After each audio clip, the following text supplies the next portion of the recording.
আসসালামু আলাইকুম রহমতুল্লাহ।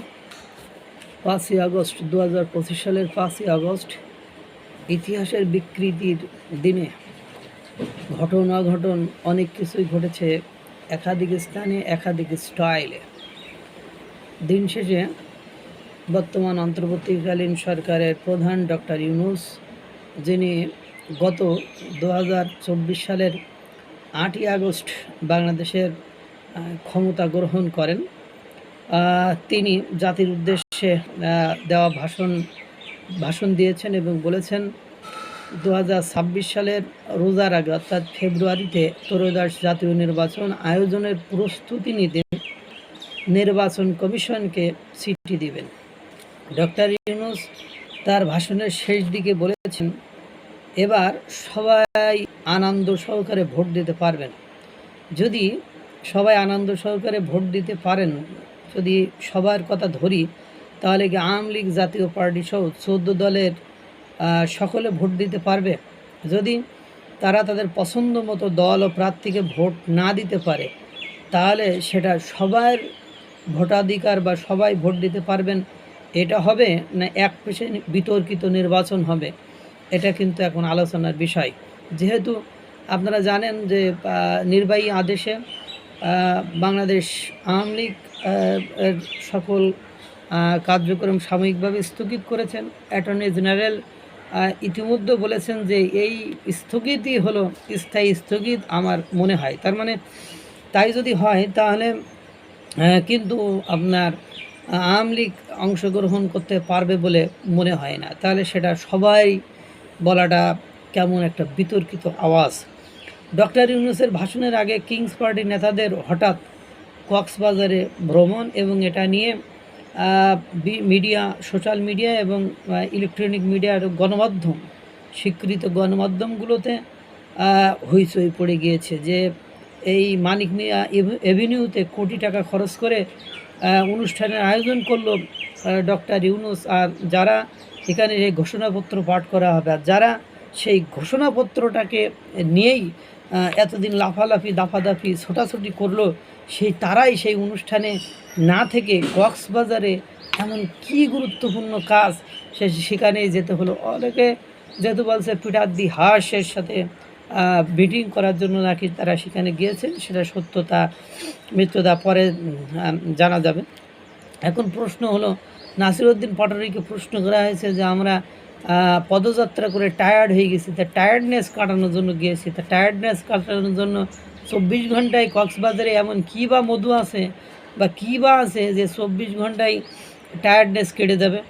এবং আপনারা জানেন ঘোষণাপত্র নিয়ে বেশ সজাগ ছিল দেশের মানুষ। বিকালে 28 দফার ঘোষণাপত্র পাঠ করে ডক্টর ইউনূস বাংলাদেশের মুক্তির সংগ্রাম ও স্বাধীনতা যুদ্ধ, স্বাধীনতা পরবর্তী অনেকগুলো ঐতিহাসিক সত্যকে বিকৃত করে তুলে ধরেছেন। বিএনপিকে খুশি করতে গিয়ে শেষ পর্যন্ত নিজের ইচ্ছার অনিচ্ছার বিরুদ্ধে 111 নিয়ে মন্তব্য প্রকাশ করেছেন ফার্স্ট টাইম ডক্টর ইউনূস। আবার জামাত ইসলামকে খুশি করতে গিয়ে বাংলাদেশের মুক্তিযুদ্ধের কথা যদিও ঘোষণাপত্রে উল্লেখ করা হয়েছে, কিন্তু সেখানে স্বাধীনতা বিরোধীদের ঘৃণ্য ইতিহাস সম্পর্কে মানে বিন্দু বিসর্গ কোনো শব্দই নেই ঘোষণাপত্রে। তবে স্বাধীনতা বিরোধী শক্তিগুলো যে এখনও বাংলাদেশে ঘৃণ্যই রয়ে গেছে তার প্রমাণ মিলেছে ঢাকা বিশ্ববিদ্যালয়ে। যখন ডক্টর ইউনূস স্বাধীনতা বিরোধীদের ভূমিকা গোপন রাখছিলেন, তখন টিএসসিতে স্বাধীনতা বিরোধীদের বিপক্ষে হয়েছে মিছিল। তখন মেঘমল্লার বসু বামপন্থী ছাত্র সংগঠনের নেতা, তিনি বলেছেন আমার মা নানিকে যারা ধর্ষণ করেছে, যারা তাদের লিখিত, গোলাম আজম তার লিখিত বইয়ে নিজেই বলেছে সে রাজাকার ছিল। কাদের মোল্লা নিজেই চিল্লাই বলতো হ্যাঁ আমি রাজাকার ছিলাম। সেই স্বীকৃত রাজাকারদেরকে আন্তর্জাতিক অপরাধ ট্রাইব্যুনালে বিচারের মাধ্যমে ফাঁসি দেওয়া হয়েছে। অনেকে কারাগারে থাকা অবস্থায় মারা গিয়েছে, অনেকে বন্দি থাকা অবস্থায় মারা গিয়েছে। এই সকল স্বীকৃত রাজাকার যুদ্ধ অপরাধীদেরকে, মানবাধিকার অপরাধী লোকদেরকে ছবি ঢাকা বিশ্ববিদ্যালয়ের মতো স্থানে টিএসসিতে মানে প্রদর্শনীতে রাখা হয়েছিল। এটা নিয়ে বামপন্থীর সাথে ছাত্র শিবিরের অর্থাৎ মানে জামাত ইসলামের অঙ্গ সংগঠন ছাত্র শিবিরের বাকবিতণ্ডা সহ ধস্তাধস্তি পর্যন্ত হয়।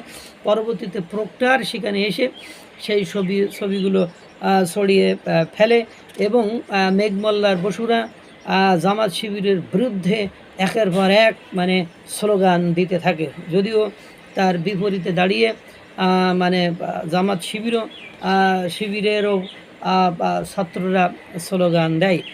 এখন আপনারা দেখেন যে ইতিহাসটাকে কিভাবে সাজানো হয়েছে। সেই ইতিহাসের মানে 28 দফার যে লিখিত ঘোষণাপত্র পাঠ করেছে বা সেটি নাকি সংবিধানে অন্তর্ভুক্ত হবে এবং সেখানে সর্বসাকুল্যে 3 জন ব্যক্তিকে মানে মানে সবচেয়ে ঘৃণ্য ব্যক্তি হিসাবে বাংলাদেশে দাঁড় করানোর চেষ্টা করেছেন। এক, বঙ্গবন্ধু শেখ মুজিবুর রহমান, যাকে বাংলাদেশ সহ পুরো বিশ্ব বাংলাদেশের জাতির জনক বলে জানে। তাকে বাকশালের নেতা, বাকশাল প্রতিষ্ঠার মানে নেতা হিসাবে দাঁড় করানো হয়েছে। সেখানে 1975 সালের নভেম্বর মাসের সিপাহী বিদ্রোহের কথা বলা হয়েছে, সেখানে বা স্বৈরাচার ইরশাদের কথা বলা হয়েছে। আর সর্বশেষ সেখানে শেখ হাসিনা বঙ্গবন্ধুর তনয়া কন্যা শেখ হাসিনার ফ্যাসিজম বা তার শাসনামল নিয়ে কথা বলা হয়েছে। দুর্ভাগ্য হলো সত্য যে বাংলাদেশের ইতিহাসে আরও যেসব শাসক ছিল তারা যে কী করেছে, তারা কী করতে চেয়েছে, তাদের আমলে ঘটে যাওয়া সেই ঘটনাগুলো সেখানে বিন্দু বিসর্গ তুলে ধরা হয়নি। এবং যদিও মুক্তিযুদ্ধের কথা তুলে ধরা হয়েছিল, কিন্তু সেখানে কোনোভাবেই আপনার মুক্তিযুদ্ধের সময় যে দোসর বিরোধী শক্তি বা যারা এদেশের মানে স্বাধীনতা চায়নি তাদের বিষয়ে কোনো কিছুই বলেননি। একটা 5ই আগস্টের বিতর্কের দিনে একাধিক বিতর্ক সৃষ্টি করেছেন সরকার সমর্থিত রাজনৈতিক দলগুলো এবং তার প্রতিবাদও করেছে মুক্তিযুদ্ধের পক্ষের শক্তিরা। আল্লাহ তাআলা সকলকে ভালো রাখুক, সুস্থ রাখুক। আসসালামু আলাইকুম ওয়া রাহমাতুল্লাহ।